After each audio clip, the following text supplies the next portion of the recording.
Greetings to all my physics pals out there. Paul Lake here with another physics problem solved. Hope you're doing great. And we have an AC current problem here. I don't have a lot of these, but I've made very many videos about this. We're going to be finding the phase and resistance of an RLC circuit. You should be kind of familiar with RLC circuits before you try this problem. You know, resistance, inductance, and capacitance, and then we're also going to be dealing with these concepts of impedance and reactance and stuff like that. So anyway, let's read through the problem. In a certain RLC circuit operating at 60 hertz, the maximum voltage across the inductor is twice the maximum voltage across the resistor, while the maximum voltage across the capacitor is the same as the maximum voltage across the resistor. Whew. A, what is the phase relationship between the voltage across the RLC circuit and the current running through it? And B, if the AC source is actually a US wall power plug with an RMS voltage of 120 volts, what should be the circuit's resistance in order to obtain a maximum current of 300 milliamps? Okay. So give this problem a try. Maybe pause the video right now and give it a shot. I got this problem from one of my tutoring clients. I am a professional physics tutor, so check in the description for a way for a link to get a hold of me if you would benefit from my services. And yeah, so let's get going. So let's write out what's given. Okay, we have an RLC circuit. Okay, so, and we have, of course, we have a variable voltage source, a sinusoidal variable voltage source. And we have a resistor, an inductor, and a capacitor. Like this. And this is just generating voltage, you know, 120 volts RMS with a frequency of 60 hertz, okay? And so now if this is the resistor, the inductor, and the capacitor, okay? And what are we trying to find? Oh, and what do we know? It says the maximum voltage across the inductor is twice the maximum voltage across the resistor. So delta V max for the inductor is equal to twice the voltage, the maximum voltage across the resistor. Now, okay, and then it says, and while the maximum voltage across the capacitor is the same as the voltage across the resistor. So the change in voltage, the maximum change in voltage across the capacitor will be equal to that maximum voltage across the resistor. Okay. And we're going to use that now. And then this is V RMS is equal to 120 volts. That's what's being supplied. This is root mean squared. Okay. So hopefully you know what that means. And then we have a current here, a maximum current of 300 milliamps. Okay, so that's everything that's given. What are we trying to find? So for part A, so we want the phase angle. I think that's phi.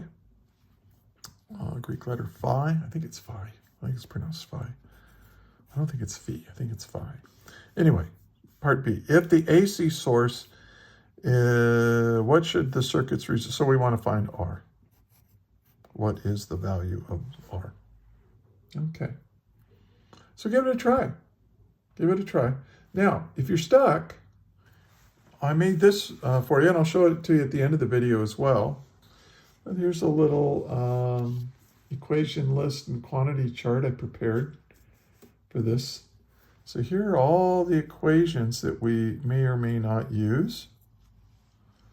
I used most of them to solve this problem. And then here's what each quantity is called, and here's the variable we use, and here are the units. And one thing we're doing a little differently, we're using lowercase v to mean instantaneous velocity, or I almost said it, velocity, huh? Instantaneous voltage, and capital V for like the maximum voltage or some steady voltage. Same thing with current here. And then, of course, angular frequency can be in radians per second, like this. And maybe you're familiar with it. And one thing that's kind of interesting, remember that inductance, inductive reactance and capacitive reactance have units of ohms. So they kind of work very similar. And here we have P. So this should help. Okay. So let's solve. And we do have an equation that describes the phase angle of an RLC circuit. And that is, the phase angle is equal to the inverse tangent of the reactance of the inductor minus the inductance of the capacitor.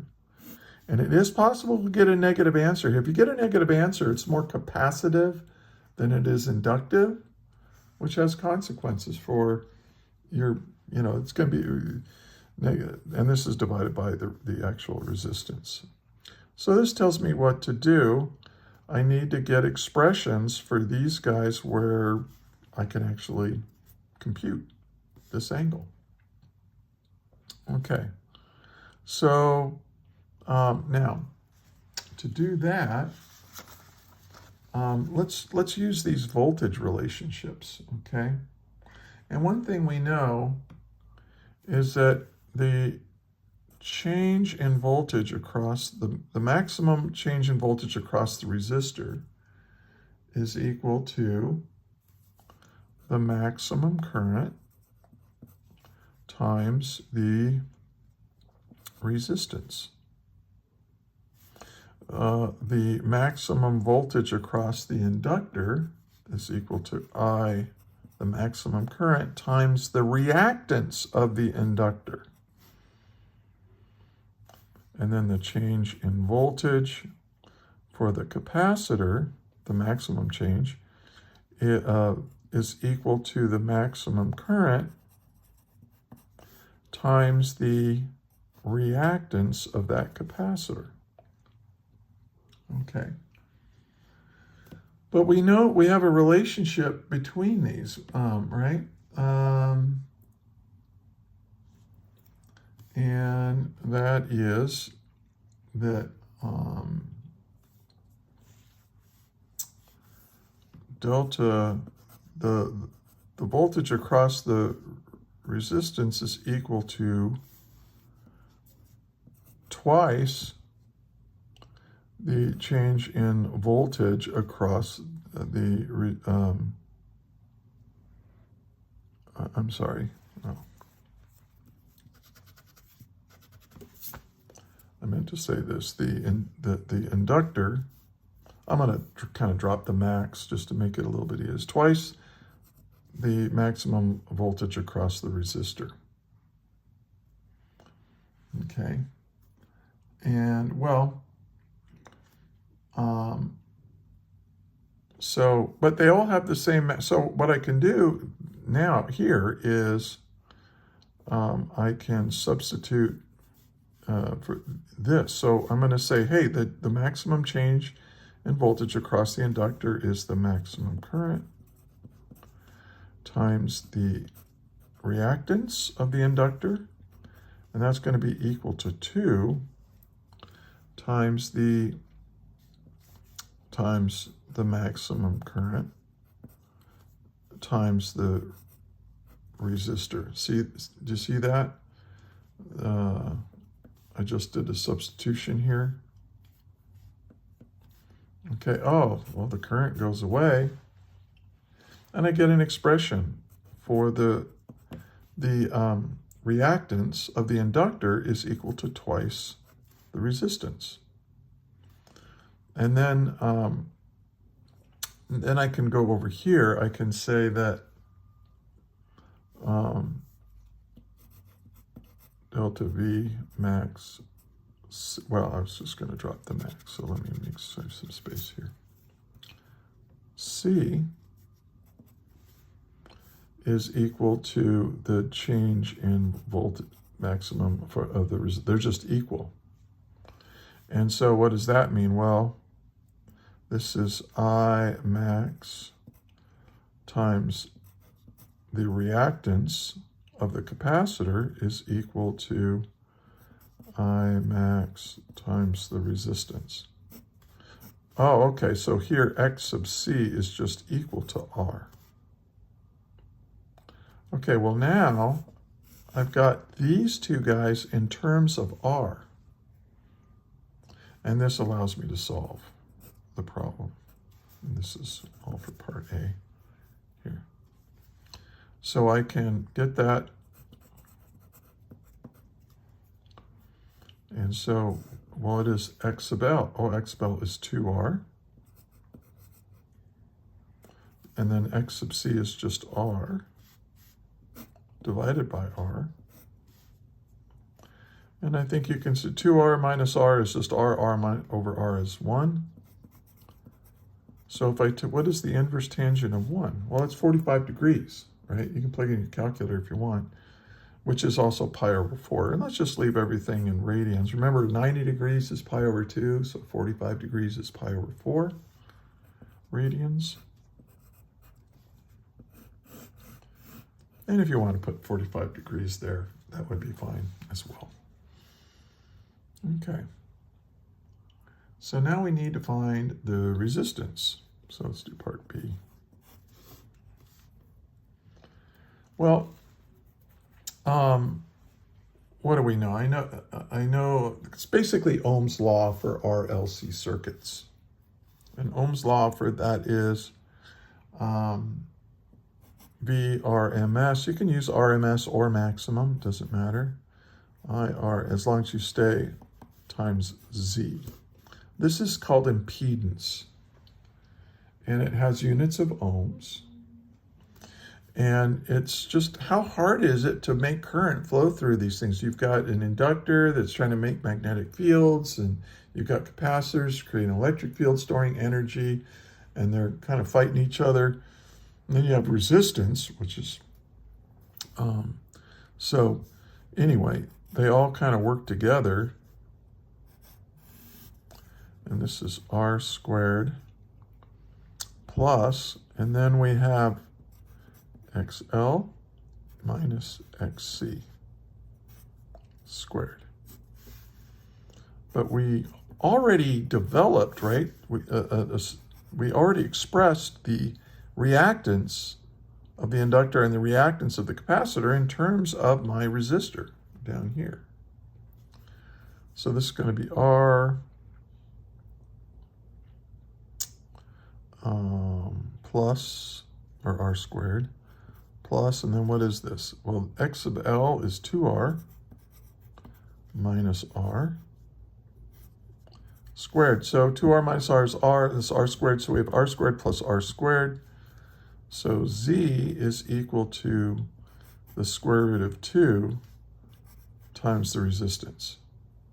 So we're going to use this now up in here, because Vrms is 120 volts times the square root of, times IRMS. Well, what is IRMS? It's I max. Remember, IRMS is equal to I max divided by the square root of 2. So that's something you need to know. I'm not going to lecture on it here because this has already been droning on for 15 minutes. So, but that's reality. So this is going to be I max, and it told us that was 300 milliamps. Don't forget the milli when you type it in your calculator. Divided by the square root of 2. So this gives me I RMS. And then Z is just times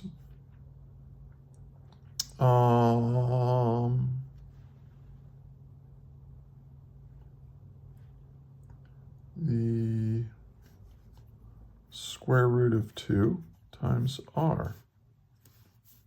Well, this is kind of nice, right? Square root of 2 cancels away, and so I get R is equal to 120 volts divided by 300 milliamps. Now, when you type this in your calculator, you want to include that milli right there. So you can go 300 times 10 to the negative 3, or you can make it amps, like 1, 2, 3. So it's 120 divided by 0.3. And 120 divided by 0.3 gives me 400 volts per amp, and a volt per amp is an ohm.